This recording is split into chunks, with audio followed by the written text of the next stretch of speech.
Hablar de los delitos de la revolución, de la delincuencia organizada y de la dictadura en Venezuela no es hablar de Venezuela, es hablar de un proceso latinoamericano, de un proceso continental, de un proceso hemisférico y de un proceso que hoy día tiene alcance mundial.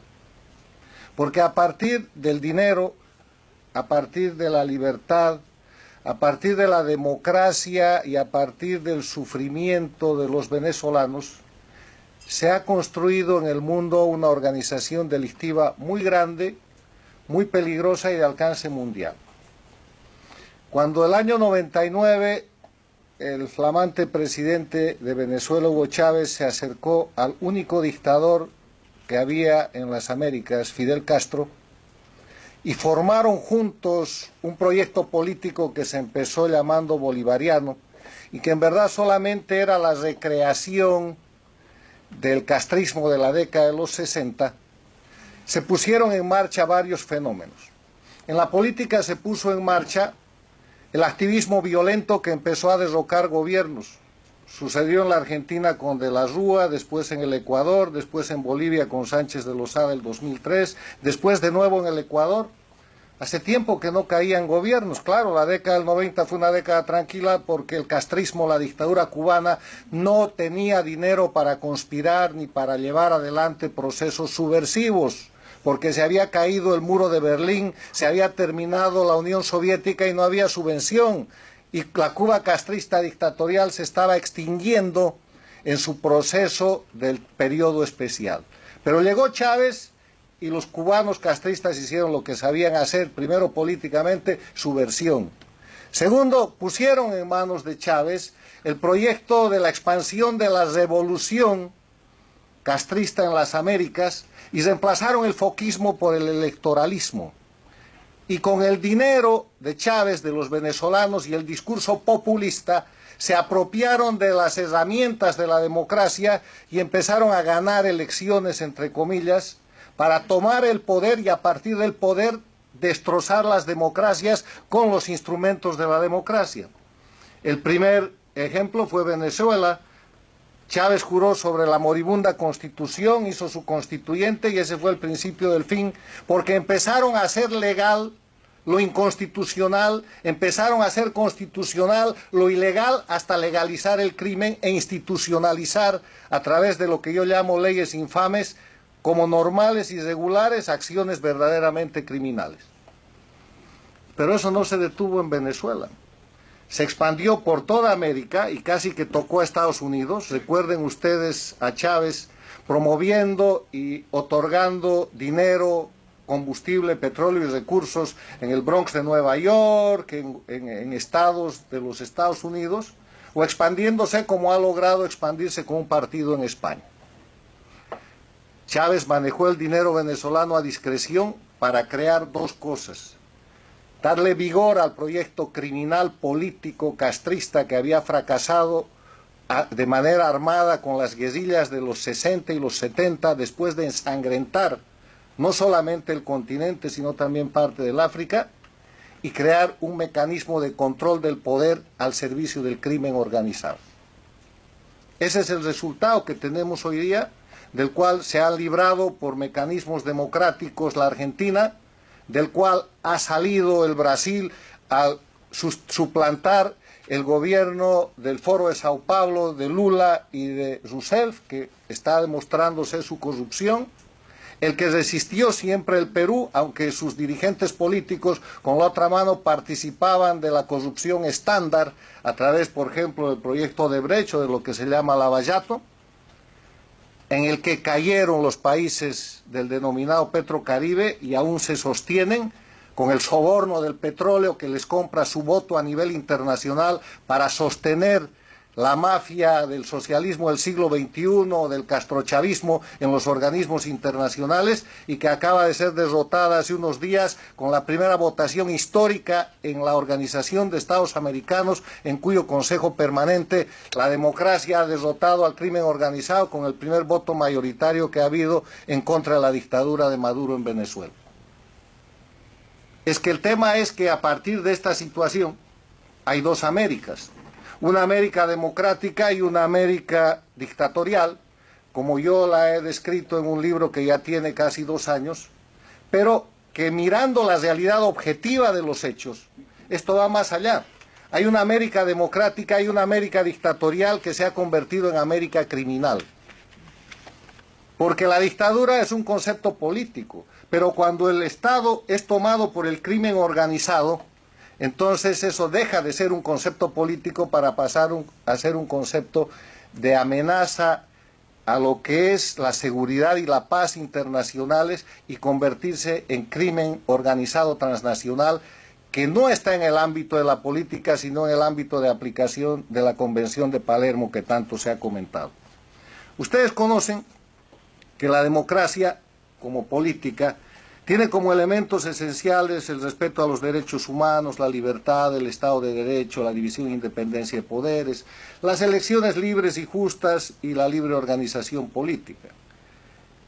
Hay que aceptar también que en democracia hay corrupción. Hay corrupción donde hay ser humano, pero la democracia permite prevenir, acusar, sancionar y recuperar lo que se ha producido en materia de corrupción. Y si no, miren lo que está pasando en el Perú con presidentes, expresidentes presos, legítimamente perseguidos por casos de corrupción, lo que está pasando en el Brasil con Lula, y compárenlo con lo que está pasando en Venezuela, donde pese a 35 o 50 millones que recibió el dictador, nada vuela, o lo que pasa en el Ecuador, que es un país de este grupo de las dictaduras del crimen organizado, que está tratando de salir, pero que todavía con la otra mano encubre y no termina de incorporarse a la democracia.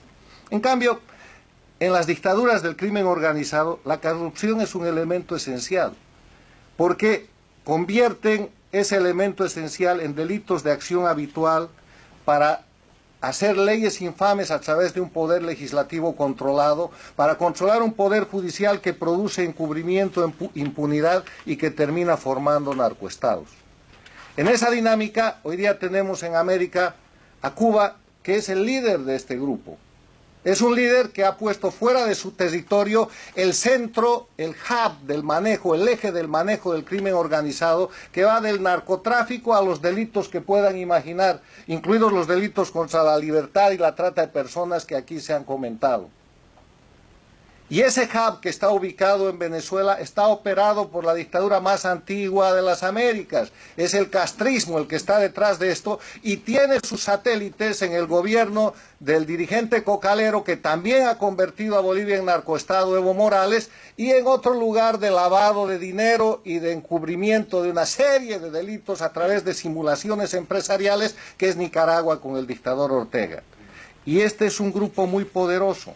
Ese hub que opera en Venezuela tiene control de estados, tiene poder político, tiene control de la fuerza a través de las policías y fuerzas armadas que subordinan y tiene control del poder judicial. Pero además tiene influencia internacional. El peligro internacional es que tienen gobiernos aliados, dictaduras como Corea del Norte, países interesados en el discurso antiimperialista o en la acción contra la democracia más importante del mundo, que son los Estados Unidos, como Rusia, Irán y otros países. Votan juntos en los organismos internacionales y tienen bloques que permiten a Cuba llegar a la Comisión de los Derechos Humanos de las Naciones Unidas, o que permiten a Bolivia formar parte del Consejo de Seguridad y presidir el Consejo de Seguridad. Atrocidades que ponen mecanismos de los organismos internacionales más importantes en manos del crimen organizado con propósitos de encubrimiento y con propósito de sostenimiento. Controlan grandes lobbies. Tienen oficinas de relaciones públicas, pagan los mejores abogados, aprovechan los mecanismos del sistema de la democracia norteamericana para ejercer asesinato de reputación contra la gente que tiene el valor de denunciar estas dictaduras, y ustedes lo pueden ver día a día en la prensa, en las páginas web y en los mecanismos que utiliza la dictadura y que puede comprar, porque tiene control de medios de prensa directo y tiene control de medios de prensa indirecto. Es una mafia en control de estados y es una mafia con gran influencia internacional. Termino con una reflexión de que frente a este peligro tan grande, ¿qué se puede hacer? Primero hay que considerar que que son un grupo de delincuencia organizada en declive. Eran mucho más poderosos hace 5 años, ahora están en decadencia porque están en evidencia. El primer consejo es entonces denunciar, ponerlos en evidencia. Valiente gente como la que me ha precedido en el uso de la palabra, Castro Cando, la señora Pacheco y la señora Petit, no solamente son investigadores, son héroes de la democracia a los que hay que respaldar y a los que hay que ayudar para incentivar a que haya más como ellos.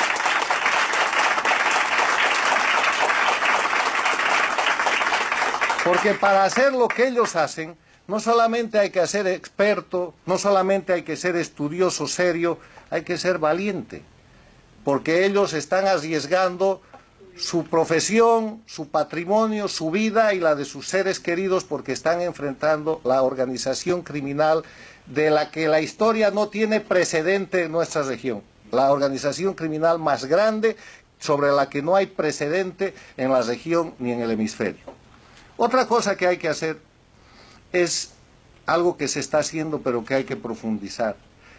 Y es hacer que los países que han empezado a defender la democracia no lo hagan por una consideración al pueblo venezolano o a las migraciones masivas que se producen o a la crisis humanitaria que hay allá, porque procesos similares se están viviendo de una u otra manera en Bolivia, en Ecuador, en Nicaragua y qué digamos en Cuba. Lo hagan por interés propio.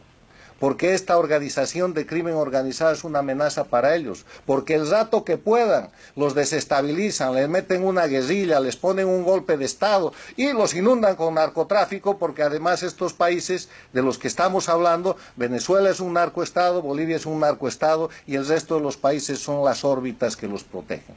Yo termino agradeciendo para dar lugar al debate y diciéndoles que este es el gran desafío para la gente que defiende la democracia. Separar la política del crimen. Los políticos pueden tener errores, pueden cometer delitos, pueden tener, y hay corruptos políticos, hay políticos corruptos, pero eso está muy lejos de lo que es la organización criminal que ha logrado controlar el poder político, que no son políticos, que no son gobernantes, que no pueden ampararse en la soberanía para proteger sus crímenes, que no pueden usar el derecho de haberse apropiado de estados para seguir ejerciendo el crimen y para pedir inmunidades y privilegios. Y esa es la gran tarea. Hay que separar la política del crimen organizado y señalar con claridad que Cuba, Venezuela, Bolivia y Nicaragua y el Ecuador en sospecha, si es que las cosas no son más claras, y Colombia bajo amenaza, están bajo la sombra y control del crimen organizado transnacional. Gracias.